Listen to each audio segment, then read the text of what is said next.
Bonjour et bienvenue au Régional, votre émission d'information régionale de la vallée du Richelieu. On débute aujourd'hui avec les actualités qui ont marqué votre semaine, suivi d'un reportage avec notre journaliste Marie-Ève Brisebois, qui s'est rendue au Grain de Sel pour rencontrer la toute nouvelle directrice générale de l'organisme, Geneviève Miller. On discute également avec M. Yves Lessard, maire de Saint-Basile-le-Grand, des nouveautés et des avancements dans le dossier Nordvolt. M. Luc Lapointe, directeur général du Centre de services scolaires des Patriotes, explique la mise en œuvre du plan de rattrapage scolaire sur le territoire. Finalement, on reçoit Mme Julie Lucier, mairesse de Saint-Charles-sur-Richelieu, qui nous présente certains des projets d'envergure à venir dans sa municipalité. Le Régional commence dès maintenant. Bonne émission!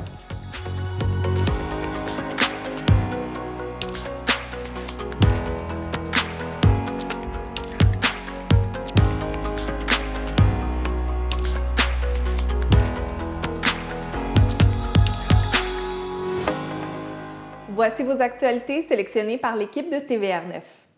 La Ville de Chambly souhaite informer les citoyens que le Conseil municipal a procédé à l'adoption d'une résolution qui confirme son intention d'acquérir une portion de l'ancien terrain de golf de Chambly qui a cessé ses activités en 2010. Ainsi, la Ville de Chambly a conclu une entente avec le propriétaire du terrain de l'ancien golf afin d'acquérir 70 % de la superficie du terrain afin de la dédier à des fins de conservation du milieu naturel pour une somme de 6 millions de dollars. Ce futur espace vert deviendra ainsi le plus important parc établi à l'intérieur du périmètre urbain de la municipalité. TVR9 était d'ailleurs présent lors de l'Assemblée extraordinaire du 22 janvier dernier. Donc, si vous voulez voir, si vous avez des questions, vous pouvez vous rendre sur le site de la Ville de Chambly. L'Union des municipalités du Québec annonce le lancement officiel du parcours de décarbonation municipale. Ce nouveau service d'accompagnement vise à soutenir de façon concrète les municipalités du Québec dans la réduction efficiente de leur empreinte carbone. Le parcours offre une gamme complète de services spécifiquement conçus pour guider les municipalités à travers chaque étape du processus de décarbonation de leur parc de bâtiments et de véhicules municipaux. Plus spécifiquement, les municipalités qui emprunteront le parcours de décarbonation pourront compter sur toute une équipe rassemblant des experts qualifiés nécessaires à une démarche stratégique et intégrée, notamment une personne ressource, des outils, des formations, des séances d'information, de l'accompagnement en matière de réglementation, des regroupements d'achats et à l'optimisation de subventions. La Ville de Mont-Saint-Hilaire est fière de dévoiler au grand public la réalisation des travaux accomplis à la Maison des jeunes des Quatre Fenêtres. Afin de soutenir l'organisme dans sa mission, la Ville de Mont-Saint-Hilaire s'est engagée à améliorer l'aire de vie du bâtiment. Un montant de 75 000 $ avait été réservé au programme triennal d'immobilisation 2023 pour ces rénovations. Au cours des derniers mois, les équipes de la Ville ont remplacé le revêtement du sol, changé les cabinets et comptoirs de la cuisine et installé une thermopompe afin de climatiser et de chauffer adéquatement les lieux. Les jeunes utilisateurs peuvent désormais profiter pleinement de ces installations. La Ville de Chambly lance sa campagne de recrutement estival plus qu'un emploi d'été. La municipalité est à la recherche de plus d'une centaine d'étudiants dans ses différentes équipes municipales pour la saison estivale. Pour connaître tous les détails de chaque poste et pour postuler en moins de 2 minutes en ligne, rendez-vous sur le site de la Ville de Chambly. C'était vos actualités TVR9. Nous sommes présentement au Grain de Sel, la banque alimentaire de Belleuil, avec la nouvelle directrice générale, Mme Geneviève Miller. Bonjour. Bonjour. Tout d'abord, parlez-nous un peu comment ça se passe pour vous depuis que vous êtes arrivée en poste. Ça se passe très bien. Les bénévoles, les employés, tout le monde est accueillant, tout le monde est souriant. Vous n'êtes pas une grosse équipe comme telle. Non, tout à fait. On est 5 employés, moi inclus. Sinon, on a une vingtaine de bénévoles. Et vous êtes toujours à la recherche de bénévoles. Comment les gens peuvent vous rejoindre? En fait, par téléphone, ils communiquent directement avec Julie, là, notre coordonnatrice. Donc, c'est elle qui prend les rendez-vous et qui s'assure d'avoir le nombre de bénévoles qu'on a besoin. Parce que le portrait actuel, avec le retrait des Chevaliers de Colomb, a fait en sorte que vous avez vraiment augmenté beaucoup de votre clientèle. Oh oui, on a eu une grosse hausse. Là. Si je fais juste penser aux 2 dernières semaines, on a eu déjà 20 familles de plus que dans la dernière année. Là. Donc, vous recevez des denrées de Moisson Rive-Sud et vous les distribuez de quelle façon à ces familles-là? 2 fois par semaine. Donc, le mardi, on a de la livraison, puis on a aussi du comptoir. Et le jeudi aussi, là, les gens peuvent venir chercher des denrées, toujours sur inscription. Donc, une semaine à l'avance, là, le plus possible, là. Les livraisons, c'est surtout pour les gens à mobilité réduite ou qui habitent plus loin? Oui, exactement. Donc, mobilité réduite, personnes âgées ou les gens qui justement habitent en dehors de Belleuil et qui ne peuvent pas nécessairement prendre un taxi parce que si tu es capable de prendre un taxi pour venir ici, tu es capable d'aller dans l'épicerie. L'épicerie, oui, c'est ça. Oui. Et de quelle façon les gens reçoivent leurs denrées à chaque semaine? En fait, on a soit la livraison directement ou sinon, ben ils viennent ici au Grain de Sel. Ils peuvent venir chercher leur panier directement ici. C'est les mardis et les jeudis. Exactement. Et à ce moment-là, vous avez évidemment besoin de dons aussi? Oui, tout à fait. Donc, on prend les dons en argent directement sur notre site Internet. Là, toutes les informations sont là. Et on fait des reçus aussi pour dons avec les dons de plus de 20 $. Sinon, les dons alimentaires doivent se faire directement au Grain de Sel pendant nos heures d'ouverture du lundi au jeudi. Et de la nourriture non périmée le plus possible. Et les gens, lorsqu'ils s'inscrivent ici, qu'est-ce que vous avez remarqué par rapport au visage un peu de la pauvreté en ce moment? Donc, le visage de la pauvreté a changé. C'est plus nécessairement des gens à faible revenu qui viennent ici. Ça peut être à moyen revenu aussi avec la hausse des taux d'intérêt, etc. On voit là, que les familles arrivent plus. Et qu'est-ce qu'ils retrouvent dans leur panier? On voit derrière nous des produits secs. Est-ce que c'est seulement des produits secs? Ou... Non, ils vont recevoir, oui, les produits secs, du canage, mais ils vont recevoir de la viande, ils vont recevoir, des produits laitiers, ils vont recevoir, si on en a, des œufs.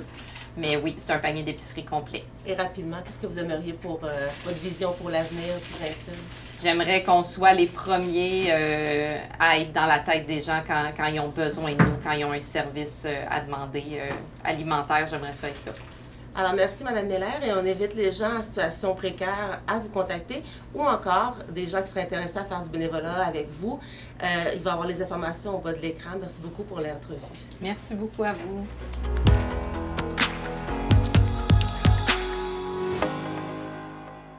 Un dossier qui continue de progresser et qu'on couvre depuis ses tout débuts, c'est le dossier du projet de l'usine à batterie Nordvolt qui chevauche en fait McMasterville et Saint-Basile-le-Grand en termes de terrain et d'usine. Et on est avec M. Yves Lessard, maire de Saint-Basile-le-Grand. Bonjour. Bonjour, Mme Viau. Où est-ce que vous en êtes dans ce projet-là? En fait, tout d'abord, je voulais commencer parce qu'évidemment, les gens qui nous écoutent ont probablement vu dans l'actualité qu'il y a eu une demande d'injonction qui a été faite par rapport contre l'usine Nordvolt par rapport au dossier d'abattage d'arbres. Qu'est-ce que vous pouvez nous dire à ce sujet-là? Oui, au moment où on se parle, justement, je pense que le tribunal entend la cause. Oui, donc, ça serait un peu... ce serait pas sage de ma part de commenter. Ce dont je peux parler, par ailleurs, c'est tout le contexte dans lequel ce projet-là est en train de se mettre en place. Mm-hmm. Donc, on pourra y revenir, une fois qu'on aura plus d'informations sur cette injonction. Ça me fera plaisir de revenir. Et donc, revenons au projet lui-même, qui prend une majeure partie de votre temps, je suppose, aujourd'hui. Un peu beaucoup. Oui, hein? Donc, c'est un projet d'envergure. Et où est-ce qu'on en est? Quelles sont les prochaines étapes pour ce projet-là? Oui. D'abord, il faut se rappeler que c'est une usine qui va s'implanter graduellement au cours des 4 prochaines années. Mm-hmm. Les 2 premières années vont nous amener à une première phase pour permettre à l'usine de commencer à produire en 2026. Donc, de là, les demandes de permis. Alors, les permis ne peuvent pas être émis sans certificat d'autorisation qui doivent venir. Donc, les permis sont émis par la Ville et les certificats d'autorisation qui sont en amont doivent venir du ministère de l'Environnement. Mm-hmm. Alors, c'est pourquoi le ministère de l'Environnement va étudier les dossiers étape par étape, étant donné qu'il y a plusieurs phases. Donc, à chaque phase, il y a des certificats qui devraient être émis. Et pour l'instant, on parle du ministère de l'Environnement. Il y a eu des séances qui ont été reportées au mois de novembre. il n'y a pas un grand dialogue avec le ministère. Est-ce que vous avez un accès privilégié avec eux? Est-ce que vous leur parlez? Comment ça se passe avec eux? Les séances qui ont été remises, il faut s'entendre, c'est des séances d'information auprès de la population. Oui, exact. Donc, nous, on avait eu des séances d'information comme conseil municipal en amont. Ce n'était pas suffisant l'information qu'on avait. On a, dès avril 2023, remis au ministère de l'Environnement une série d'informations très précises sur les conditions du site et aussi les mesures à prendre pour pouvoir faire en sorte de conserver le plus possible la faune et la flore. Et faire les aménagements en fonction des règles, effectivement, prévues par la loi comme telle. Alors là-dessus, c'est beaucoup de difficultés à avoir de l'information, même comme conseil municipal. Ça, c'est déplorable, parce que l'information nous vient surtout de la compagnie, ce qui ne devrait pas être le cas. Qui nous donne l'information de la compagnie, parce qu'elle est très, très transparente, on apprécie, mais en ce qui concerne l'environnement, ça devrait venir du ministère de l'Environnement. Donc, on a, à 2 reprises, on avait convenu avec le ministère de l'Environnement leur présence pour venir rencontrer nos citoyens. Et à la dernière minute, ça a été cancellé par le ministère comme tel. Donc, si le ministère avait fait, je pense, moi, cet exercice-là d'informer comme faut la population, je pense que les citoyens, par exemple, qui sont préoccupés par l'environnement, de même que les organismes, pourraient cibler mieux, je pense, leurs demandes, si tant est qu'il y en a encore. Si tant il y en a encore, ils pourraient cibler mieux, dis-je, leurs demandes pour qu'on comprenne effectivement là où il y a des zones d'ombre. Et c'est difficile, là, de pouvoir voir ces zones d'ombre-là. Donc, notre façon de faire, nous, à la municipalité, et on a pu comprendre ça dès le premier certificat d'autorisation, qui commandait 2 permis. Un permis pour l'abattage d'arbres pour commencer à aménager les lieux. Nous, on s'est assuré que c'est le permis qu'on était pour émettre, il répondait, les engagements répondaient à leurs obligations, ce qui était le cas, parce que ça répond amplement, comme on a vu, 8 000 arbres matures, 8 700 qui vont être abattus, 24 000 qui vont être plantés. Donc, mais il y a un deuxième certificat qui nous a demandé aussi, c'est l'aménagement des lieux. Ça, on ne l'a pas donné. On ne l'a pas émis encore parce qu'il y a beaucoup de choses sur lesquelles qu'on demande des précisions en termes de mesures d'atténuation, par exemple, l'impact sur le terrain, et des mesures pour conserver au maximum, par exemple, protéger la faune et la flore, quand j'entends la flore, les arbres, etc. Et donc, les précisions viendraient du ministère? Bien oui. Okay. C'est le ministère qui doit préciser oui. le cadre, en fait, dans lequel autant la municipalité que l'entreprise vont Absolument. pouvoir travailler. Nous, les réponses qu'on peut donner, c'est seulement qu'au moment où on nous émet un certificat d'autorisation pour demander un permis. Là, on sait qu'est-ce qu'ils visent, qu'est-ce qu'ils veulent qu'on autorise et quelles sont les mesures qu'ils ont prises. Ce qu'ils nous disent, le ministère, le gouvernement, en fait, parce que pas seulement que le ministère de l'Environnement, c'est qu'il va y avoir approximativement 14 certificats d'accréditation, d'autorisation, qui vont être émis au cours du projet qui va s'échelonner sur 3-4 années. Donc, ce qui va appeler éventuellement à émettre une trentaine de permis. Pas seulement que les permis de la Ville, par ailleurs, sur les 30. Il va y avoir des permis qui vont être émis par les 2 autres paliers de gouvernement. Vous allez dire, le fédéral, qu'est-ce qu'il vient faire là-dedans, par exemple? Ce projet-là va nécessiter une prise d'eau dans la rivière Richelieu. Oui. Donc, et ça, c'est dès que vous allez dans l'eau, c'est de juridiction fédérale. Parce que lorsque vous pêchez, par exemple, c'est lorsque vous sortez votre poisson de l'eau, il y a la moitié qui est de juridiction fédérale, la moitié de juridiction provinciale. Et lorsque vous en venez sur le bord de la rive, là, vous tombez dans la juridiction municipale. Donc, bon, c'est évidemment un grand dossier qu'on va continuer à suivre à ce niveau-là. Reste que le projet Nordvolt, depuis le tout début, vous vous êtes montré favorable et enthousiaste parce que ça démontre, en fait, ça entre dans votre vision pour l'avenir. Ah, tout à fait. Vision de l'ensemble des municipalités du Québec. qui ont pris position sous l'égide ou l'impulsion de l'Union des municipalités et aussi la Fédération canadienne des municipalités qui nous a invités à prendre des mesures. Chaque fois qu'on a des projets, à essayer d'avoir des mesures pour combattre les gaz à effet de serre. Alors, une des premières mesures, on a tous je dirais un patrimoine véhiculaire, c'est donc dire des autos, des camions, etc., etc. Donc, c'est d'essayer de faire en sorte, parce que quelle activité humaine a le plus d'effet, par exemple, pour produire des gaz à effet de serre? C'est l'auto. C'est l'auto. Donc, soyons cohérents. Là, on a un projet qui est modèle, je pense, qui nous amène effectivement à la production de batteries qui nous permet d'atteindre un autre objectif, c'est d'éliminer notre dépendance aux énergies fossiles. Exact. Donc, voilà, si on avait à choisir une industrie qui convient le mieux, qui est modèle pour réussir ça, c'est celle-là. C'est celle-là. Puis elle vient s'installer chez nous, là. OK? Alors là, le combat qui est mené, c'est pour ça, moi, je trouve tout à fait pertinent la lutte qui est faite par les gens d'environnement. Mais il faut prendre des bonnes proportions. Oui. Là, présentement, on s'attarde sur l'infiniment petit pour combattre une mesure de l'infiniment grand. Je comprends. Mais évidemment, il va falloir vous recevoir à nouveau pour discuter de tous ces grands impacts également à nouveau. Et merci, M. Lessard, d'être venu nous éclairer sur les enjeux actuels dans le projet Nordvolt. Plaisir pour moi.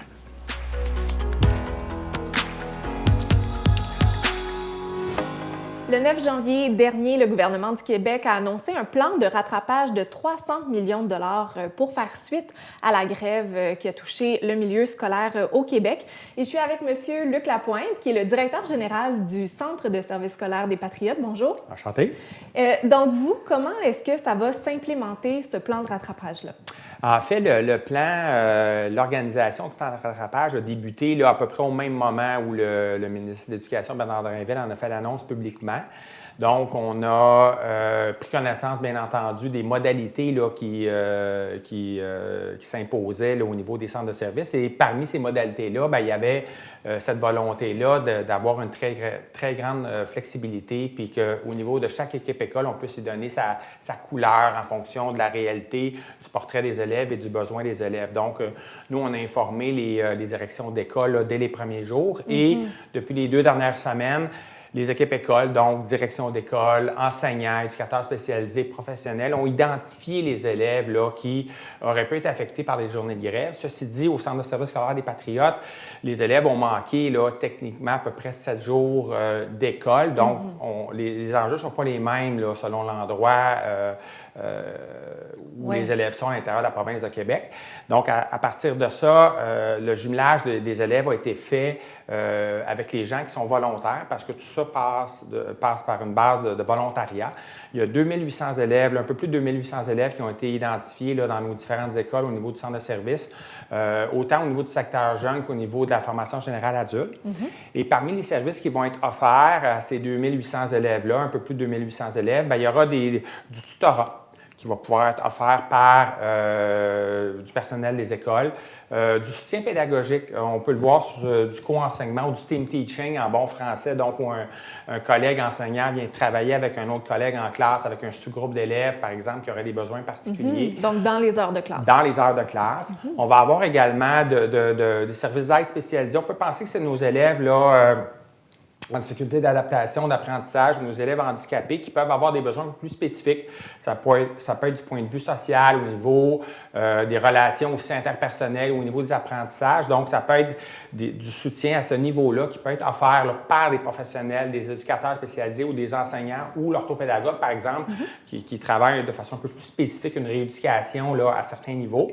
Et aussi de la francisation. Donc, pour nos élèves qui sont issus d'immigration, en gros, c'est les 4 formes de soutien qu'on va pouvoir offrir aux élèves. Et parmi notre personnel, on a une très, très belle réponse. On a un peu plus de 500 personnes, 534 personnes, là, la forte majorité des enseignants qui sont volontaires pour venir soutenir ces élèves-là au cours des prochaines semaines, là, jusqu'à la fin de l'année scolaire, là, selon la nature des besoins et les disponibilités. Là. Donc, c'est ce qui va s'organiser. Donc, ces jumelages-là se sont terminés hier. Donc, à partir d'aujourd'hui et jusqu'à vendredi, pour certains de ces élèves-là, notamment où les mesures peuvent se dérouler à l'extérieur des heures régulières de classe, donc que ce soit tôt le matin ou sur l'heure du dîner ou après l'école, il y a un courriel là, qui va être acheminé aux parents de ces élèves-là pour leur demander leur accord. Et la disponibilité aussi là, pour les élèves.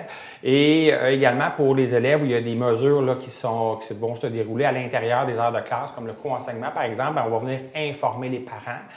Donc, ça va se dérouler, cette opération-là, jusqu'à vendredi cette semaine, le 26 janvier. Et tout ça va débuter là, dès le début de la semaine prochaine, à partir du 29 janvier. Donc, évidemment, c'est la collaboration de tous les intervenants, les enseignants, les parents, les équipes de direction également. Puis les élèves à travers tout ça là, qui vont bénéficier de ces mesures de soutien-là. Donc, il y a une opportunité ici de venir soutenir là, de façon spécifique et rapide certains élèves là, à l'intérieur de l'année scolaire. Donc, ça nous donne cette belle opportunité-là pour, je dirais, favoriser leur réussite et assurer leur réussite. Certainement. Donc, un plan de rattrapage qui est concret. Merci pour tous ces détails, Monsieur Lapointe. C'était vraiment intéressant, en fait, de savoir comment vous allez l'implémenter là, au sein du Centre de services scolaires des Patriotes. Merci d'être passé au studio. Merci beaucoup. Après la pause, la mairesse de Saint-Charles-sur-Richelieu, Julie Lucier, nous rend visite en studio pour parler de plusieurs projets d'envergure à venir dans sa municipalité. Bonjour, je suis Julie Larochelle, directrice générale de la Chambre de commerce et d'industrie Vallée du Richelieu. À toutes les semaines, suivez-moi alors que je vais à la rencontre, dans le cadre de l'émission Fierté d'ici, de toutes les belles entreprises, les beaux commerces, les restaurants de la Vallée du Richelieu.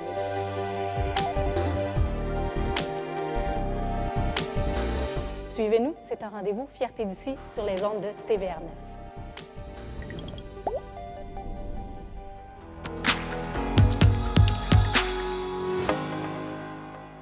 On l'accueille pour la toute première fois en studio ici à TVR9, Madame Julie Lucier, mairesse de Saint-Charles-sur-Richelieu. Bienvenue au régional. Merci de m'accueillir. Bien, m'accueillir. Oui. Donc, il se passe des choses à Saint-Charles ces temps-ci et dans les années à venir. Donc, plusieurs projets d'ampleur qui s'en viennent, par exemple. Bien, c'est sûr que dans l'année 2024, là, on a la réflexion du 3e rang sud avec l'implantation d'une piste cyclable de chaque côté de la voie. On a la poursuite de la caserne, la nouvelle caserne de pompiers. On a aussi la station d'épuration, la mise aux normes. On est en train d'adopter un plan d'aménagement d'ensemble, un PAE, pour la future zone blanche, qui est quand même 30 du village. Oui. On a aussi un plan directeur des parcs qui va venir, on pourrait dire, nous aider à planifier cette zone-là, mais aussi tous les parcs qui sont là, avec aussi un PFT, un programme fonctionnel technique pour peut-être un futur centre multifonctionnel qu'on va définir, à vrai dire, cette année ou dans les prochains mois, selon qu'est-ce qu'on veut exactement à Saint-Charles. Donc, vous vous gardez occupé depuis le début de l'année. Oui, bien, depuis 2 ans, là, on a commencé des projets, puis là, on se poursuit, puis on poursuit nos objectifs. Là. Et donc, à l'automne dernier, parlons de la zone blanche. La zone blanche, vous l'avez nommée, c'est 30 de la superficie du village. Donc, vous avez fait des consultations publiques à l'automne dernier. Qu'est-ce qui est ressorti de ces consultations publiques-là? Bien, ils veulent, c'est ça, un quartier qui est à l'image de Saint-Charles, mais aussi qui soit intégré, qu'il y ait des espaces verts, que les espaces verts soient reliés, que ça soit assez dense, mais pas assez. On pourrait dire que ce soit une densification qui soit quand même à l'image de Saint-Charles. On ne veut pas non plus juste des blocs appartements. Mais il y avait beaucoup d'inquiétudes au niveau toute la circulation routière. Fait là, les grandeurs des rues, on veut que les enfants puissent jouer dans les rues, mais on veut les avoir assez grands, mais pas assez. Assez grand, mais pas assez large. Aussi, le déneigement, c'était une préoccupation, mais qui ne voulait pas que ce soit non plus, que ça soit pensé, parce que c'est l'entretien aussi de ces chemins-là. Mais principalement, étant donné que c'est au centre du village, mais il faut voir comment ça va se connecter avec aussi l'environnement, que ce sont des bâtiments patrimoniaux qu'on veut préserver, puis on construit à côté, mais de quelle façon qu'on construit, l'architecture, il y a beaucoup d'éléments qui... pour créer tout un écosystème puis que ça fonctionne, qu'il y ait un équilibre, c'est ce que j'entends. Là, Oui, quand vous bien, dites, pour qu'on soit fiers d'habiter à Saint-Charles, puis qu'on en parle, là, je dirais que c'est une belle intégration à long terme. Puis vous avez parlé donc de la caserne de pompiers, également de l'usine d'épuration. Pourquoi ça vient maintenant, ces projets-là? Bien, c'est 2 services essentiels qui sont désuets, qui sont nécessaires. Fait que la caserne, si on veut que nos pompiers, notre service de pompiers reste à Saint-Charles, on devait investir dans une caserne. Puis c'est quand même un projet à peu près de 8 millions qu'on va investir. Wow. On souhaite construire cette année, commencer la construction cette année. Là, en tout cas, j'espère que ça va être cette année. Si ce n'est pas cette année, ça va être l'année prochaine, là, mais c'est sûr que ça va être un projet majeur qui va définitivement, qui va faire, en tout cas maintenant, après, on pourra mettre toute la mise aux normes ou quoi que ce soit, le niveau de la caserne, là, on va être correct pour beaucoup d'années. Je l'espère. Et pour terminer, on a parlé de la réfection du 3e rang sud à Saint-Charles. Donc, c'est quoi le 3e rang sud? Pourquoi c'est important dans votre ville? Le 3e rang sud, c'est un artère, c'est un chemin... principal? C'est un rang qui est très utilisé autant par les agriculteurs, par la population, mais aussi par les cyclistes l'été. Fait que là, pour la sécurité d'eux autres, puis aussi pour aider à mettre en œuvre aussi le plan de la mobilité active à la MRC, bon, on vient créer on présente un tronçon qui va aider là, la planification de la boucle, mais aussi, surtout principalement pour aider les usagers. Parce que des fois, on voit... C'est moins sécuritaire. Oui, c'est quand même un rang, on roule vite et des fois... Oui.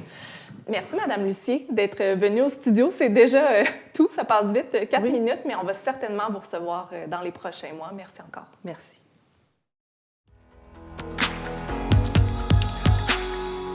C'est ce qui termine l'émission de la semaine. Merci d'avoir été au rendez-vous. Si vous avez un intérêt pour l'actualité municipale, nous sommes présentement à la recherche d'un ou d'une animatrice pour l'une de nos émissions. N'hésitez pas à nous écrire pour plus d'informations ou encore pour poser votre candidature. Sur ce, bonne semaine à tous.